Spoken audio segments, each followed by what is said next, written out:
మన ఆర్యవైశ్య సంఘాన్ని నిర్వాహకులను ఉద్దేశించి ఒక్క నిమిషం తను అభినందన తెలియజేస్తా ఉంటారు. ధన్యవాదాలు. ఒకసారి అందరం గజానన మహారాజ్ కి, గజానన మహారాజ్ కి జై. రేపటి నిమజ్జనోత్సవ కార్యక్రమానికి ఇది కొంత ఉత్సాహం కనిపిస్తుంది. ధన్యవాదాలు. వైశ్య జగిత్యాల పట్టణంలోనే కాదు, దాదాపుగా ఉత్తర తెలంగాణ ప్రాంతాల్లో జగిత్యాల వైశ్యులకు ఉన్నంత ప్రాముఖ్యత మరెక్కడా లేదు అన్నది వాస్తవం. ఇది ఏదో మీ ముందు గొప్పగా చెప్పడానికో లేకుంటే మెప్పు పొందడానికో మాత్రం కాదు. ఎందుకంటే మా చిన్ననాటి నుంచి, తాతల నాటి నుంచి ఈ తరకు తెలియకపోవచ్చు కానీ ప్రతి ఇంటికి మేము వచ్చి మీ ఇంట్లో మేము కనీసం చేస్తున్న సందర్భం. అందుకనే మాకు వైశ్యులతో మంచి సంబంధం, మంచి ఆదరణ, ఆత్మీయత ఉంది.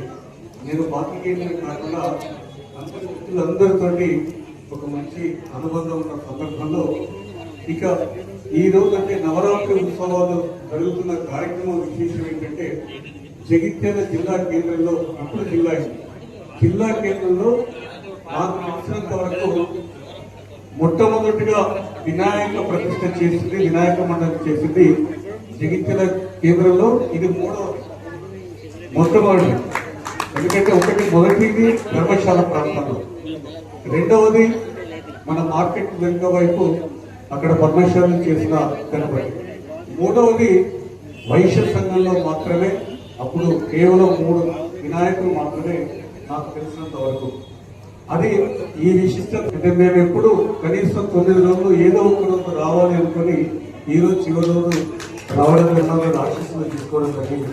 ఇక నిర్వాహకులు అంటారా, నిర్వాహకులు గణనాథుడు ఏ విధంగా అంటే ఒక స్ఫూర్తిస్తూ ముందుకు వెళ్తున్నాడో అదే రీతిలో ఇప్పుడు కొత్తగా ఉన్న కొత్త తరం మాతరం ముందుకొచ్చి ఈ వినాయక మండపాన్ని, గణేష్ నిమజ్జనోత్సవ కార్యక్రమాన్ని, నవరాత్రి ఉత్సవ కార్యక్రమాన్ని ఉత్సాహంగా నడుపుతున్న సందర్భంలో పేరున మిత్రులకు, నిర్వాహకులకు, సంఘ అధ్యక్షుడు మా నవీన్కు, అదేవిధంగా మా చిరంజీవి అంటే సోదరుడు చిరంజీవి అని అంటారు, సోదరుడు శ్రీనుకు, అదేవిధంగా ప్రతి ఒక్కరికి పేరున ధన్యవాదాలు, కృతజ్ఞతలు తెలియజేసుకుంటూ ఆ గణనాథుడి ఆశీస్సులు మన అందరిపై ఉండాలని మరోసారి గణేష్ మహారాజ్ కి